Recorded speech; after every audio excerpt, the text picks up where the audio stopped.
পদক আমাদের বীর মুক্তিযোদ্ধা সদ্য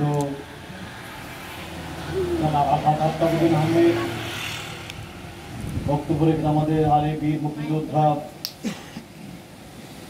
আমাদের সদ্য আমাদের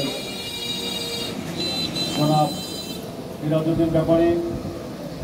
এখন আমাদের আরেকজন সাব ইন্সপেক্টর রয়েছে। বিশেষ করে আজকে জাহিদা দিন পত্রিকার যার দাওয়াতে আজকে অংশগ্রহণ করেছে, যিনি আজ বিভিন্ন উপজেলা পরিষদের আইন শৃঙ্খলা সভায় বিভিন্ন প্রেক্ষাপটে যিনি সময় দিয়েছেন, সত্যিকারভাবে জনগণের তথ্য উত্থাপন করেছেন, সমস্যা কোন জায়গায় রয়েছে, কি অবস্থা রয়েছে, আমাদের সভাগুলিতে যেটা সুন্দর উপস্থাপন করেছেন।